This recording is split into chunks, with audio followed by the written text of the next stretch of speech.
All right, so this is chapter 22, respiratory system.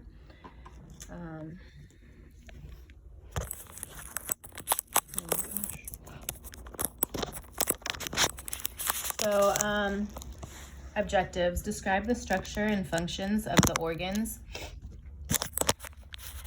of the respiratory system and trace the movement of air from the nostrils to the alveoli.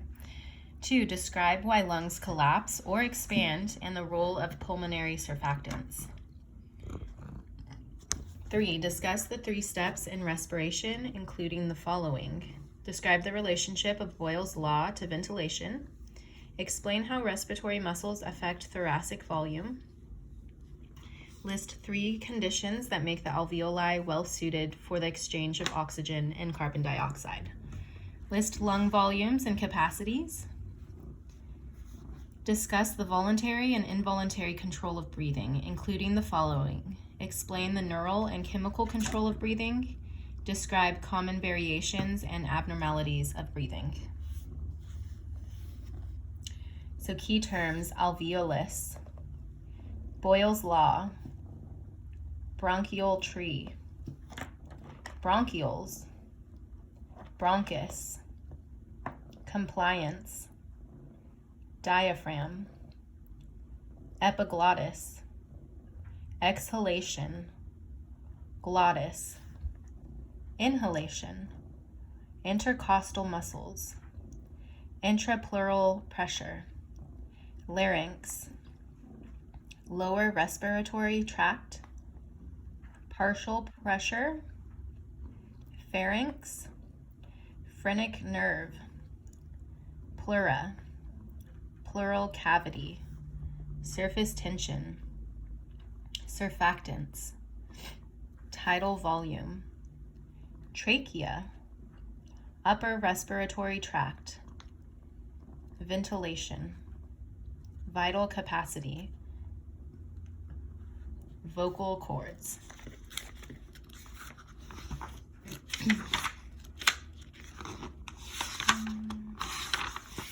Okay, so summary outline from the back of the chapter: structures, organs of the respiratory system.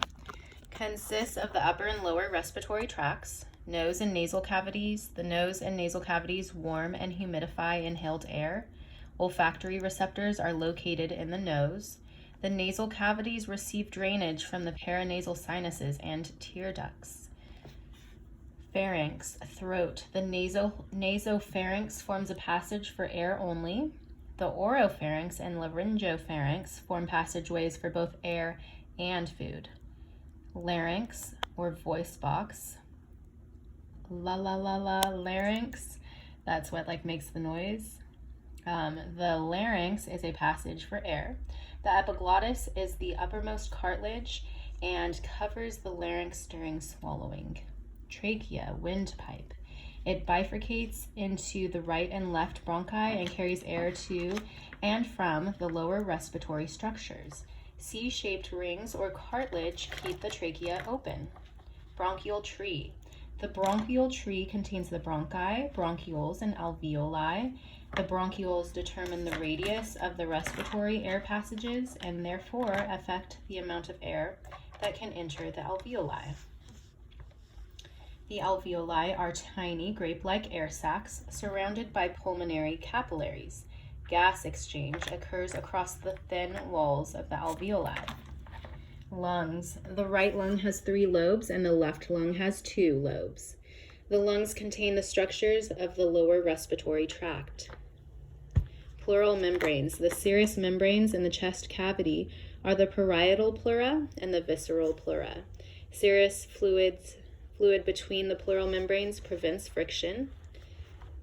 The intrapleural space is located between the visceral and parietal pleura.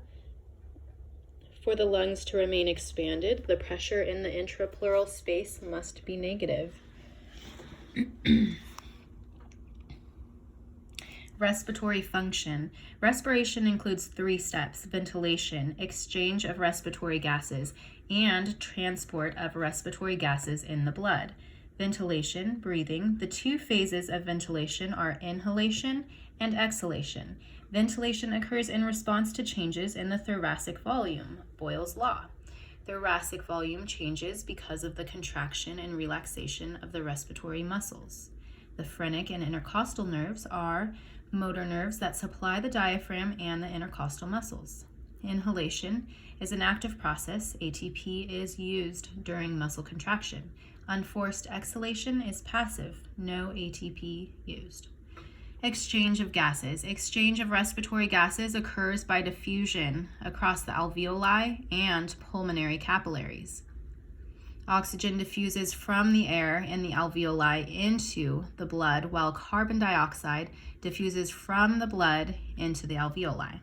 At the cellular layer, oxygen diffuses from the capillaries to the cells. Carbon dioxide diffuses from the cells into the capillaries, where it is transported to the lungs for excretion.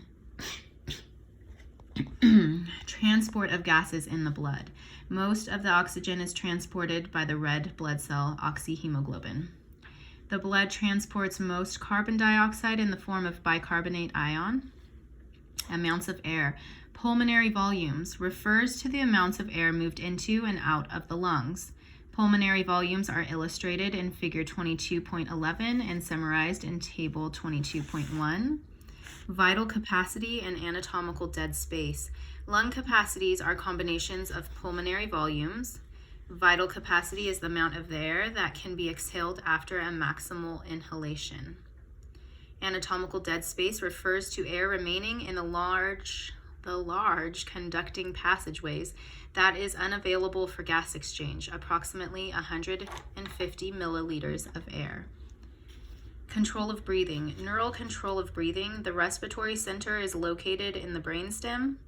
The medullary respiratory center contains inspiratory and expiratory neurons.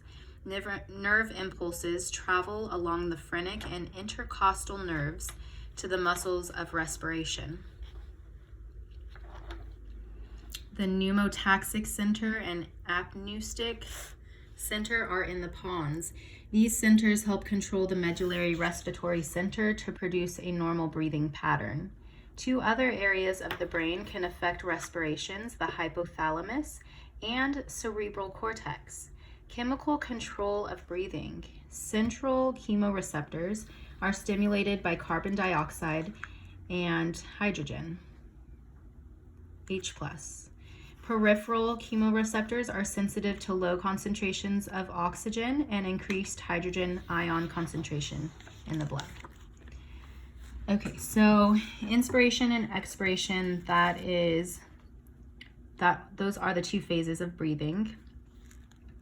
The upper respiratory tract includes the nose, nasal cavities, pharynx, larynx, and upper trachea. The lower respiratory tract includes the lower trachea, bronchi, bronchioles, and alveoli. The pleural membranes and muscles that form the chest cavity are also part of the lower respiratory tract.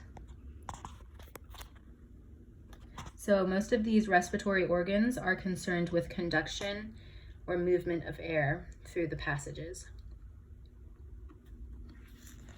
We have the nose and nasal cavities.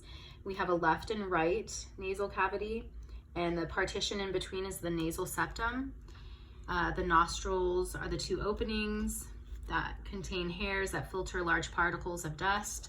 There are three bony projections called nasal conchae that are inside on the walls of the nasal cavities.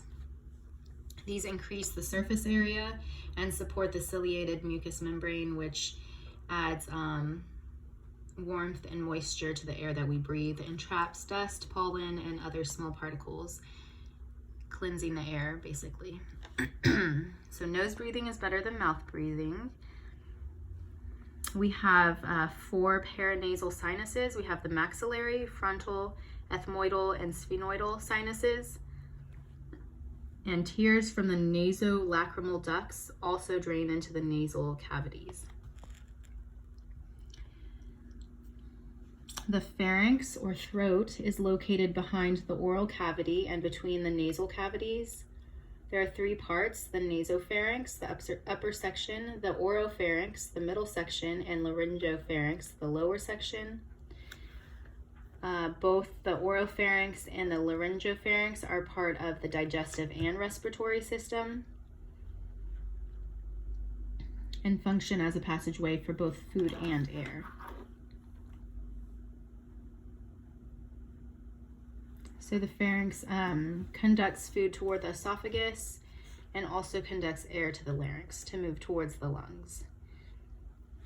So the pharynx also contains two other structures, the openings from the eustachian tubes, auditory tubes, and the tonsils.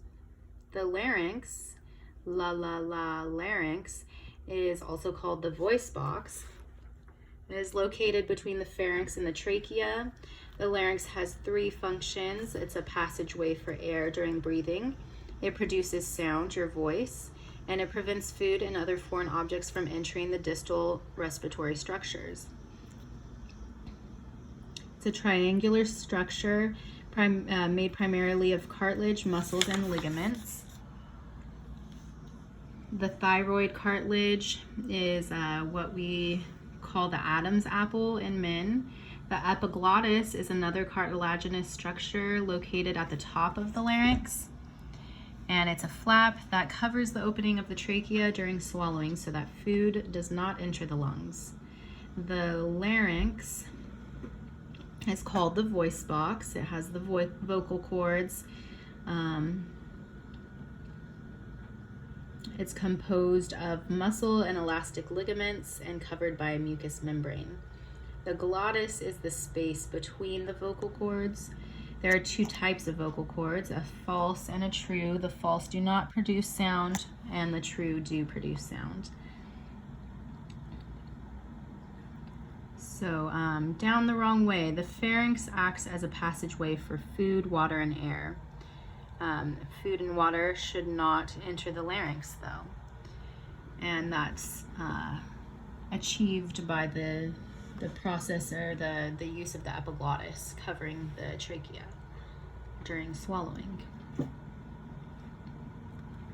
And anybody who is at risk for aspiration means that they are at risk they have difficulty swallowing, so food and water can get into their lungs because they have oftentimes experienced a stroke, or it says here cerebral palsy. Something neurologically damaging has happened to them, which has affected their use of the epiglottis. The trachea or windpipe is a tube 4 to 5 inches long and 1 inch in diameter. It extends down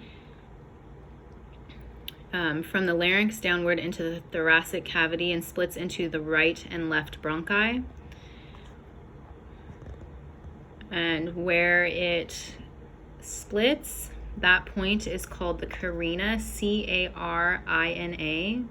And carina really hates when somebody is suctioning her trachea and they poke that spot because it causes her vigorous coughing. So the carina is very sensitive and she does not like that.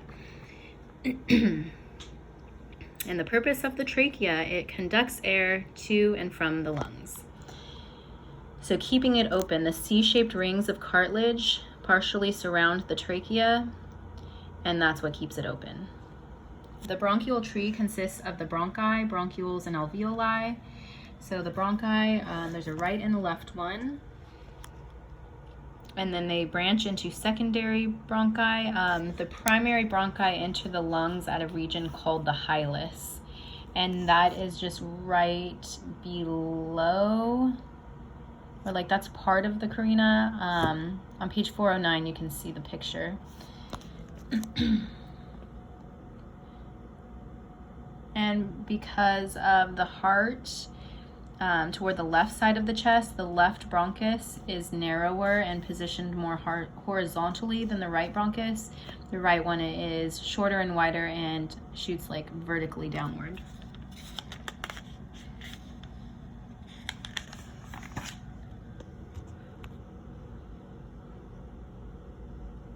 The bronchioles are when the bronchi divide into smaller tubes, those become bronchioles.